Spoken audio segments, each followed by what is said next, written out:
नमस्कार,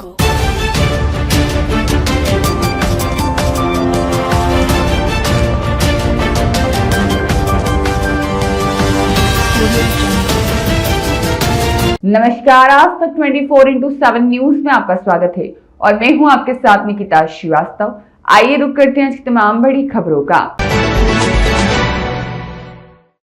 मेरठ के central market में प्रस्तावित की दोस्तीकरण पर रोक लगाने को लेकर डीएम मेरठ विजय कुमार को ज्ञापन सौंपा है। व्यापारी समेत लाखों परिवारों को गंभीर संकट उत्पन्न हो रहा है और व्यापारियों का आरोप है कि मार्केट लाखों परिवार का रोजगार, रोजी रोटी और परिवार के पालन पोषण करने का एक साधन है, जिसे ई रिक्शा चालक, पेंशन वेतनभोगी समेत संचालक और अन्य समिति सदस्यों को बेहद मुश्किलों का सामना करना पड़ रहा है।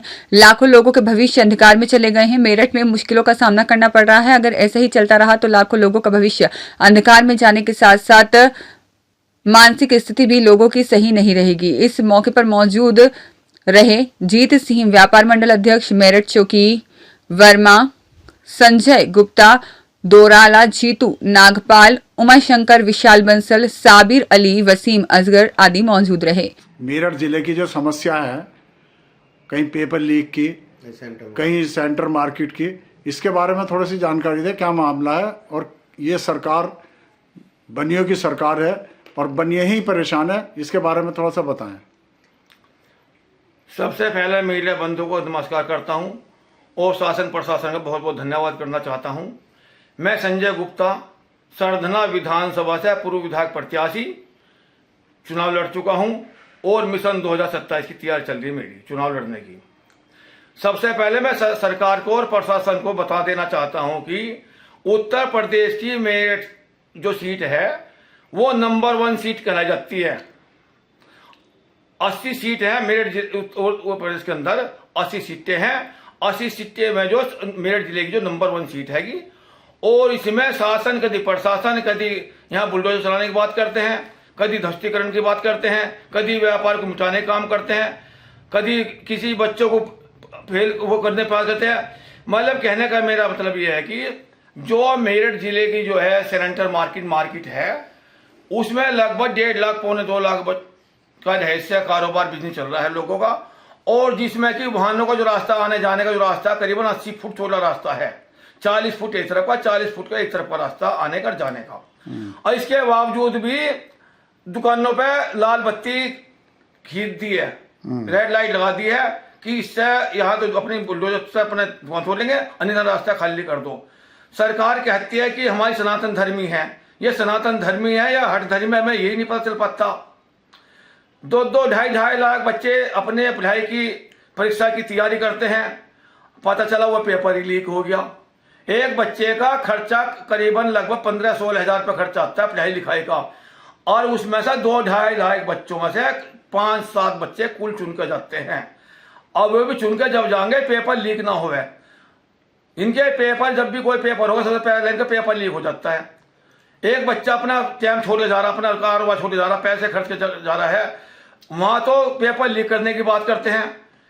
जितने भी नर्सिंग होम हैं, जितने भी हॉस्पिटल मेरठ जिले में नहीं पूरे उत्तर प्रदेश के अंदर, मैं सरकार से मांग करना चाहता हूं उनकी जो फीस है वो निर्धारित कर दी जा।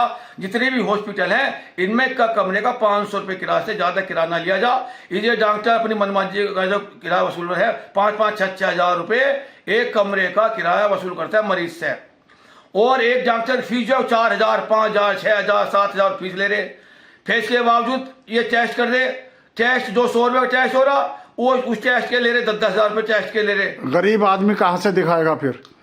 वैसा सरकार कहती है कि हमारी जो सनातन धर्मी सरकार है, ब्राह्मणों की सरकार है, व्यापारियों की सरकार है। सरकार किस काम की सरकार है? मैं सरकार से पूछना चाहता हूँ कि आए दिन वहां बुलडोजर चलाने की बात करते हैं। कभी 10 तारीख में बुलडोजर चलेगा, कभी 7 तारीख में बुलडोजर चलेगा, कभी 5 तारीख में चलेगा, कभी मई में चलेगा, कभी जनवरी में चलेगा। मुझे यही नहीं चाहता। एक बात सारे मैं चाहता हूँ पूरे उत्तर प्रदेश का, पूरे मेरठ जिले को, जहाँ पूरे उत्तर प्रदेश पे इस पर बुलडोजर चला दो। और दूसरी बात, 2,500 पद खाली हैं टीचरों के। उत्तर प्रदेश में 2,500 पद खाली हैं टीचरों के, और शासन प्रशासन कह रहा है कि हमारे पास बहुत पर्याप्त स्टाफ है, हमें कोई भर्ती जरूरत नहीं है करने की किसी भी तरह की।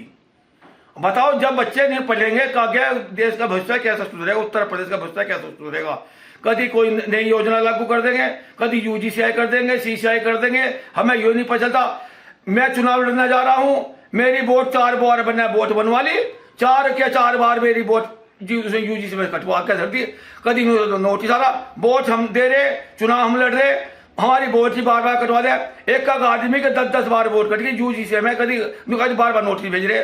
बता ऐसा कैसा काम चलेगा, बताइए आप। बार अपने काम छोड़े जा रहे, किराया खर्च कर रहे, अपनी ड्यूटी खत्म कर रहे, अपना व्यापार कर रहे, बार वोट बनवाने जा रहे, वहां पर नोटिस भेज रहे बार बार। बताओ ऐसा कैसा काम चलेगा, बताइए आप। मैं जनता से अपील क्या करते हैं? मैं जनता से अपील ये करना चाहता हूं कि सरकार से भी, जितने भी उत्तर प्रदेश में 2500 भर्ती टीचरों की है, बैंकों की है, बिजली विभाग की है, इन्हें जो है नौकरी देने का सरकार काम करे। पर्याप्त राशि स्टाफ से काम नहीं चलने का बिल्कुल भी। और जैसा आप क्या होगे, हम आपके साथ है, जनता हमारे साथ है। मैं तो ये बात कहना चाहता हूं, पेपर लीक की बात ना करे। अगर कोई भी पेपर लीक की बात करे, उसका खर्चा सरकार को देना पड़ेगा। सरकार से क्या मैसेज?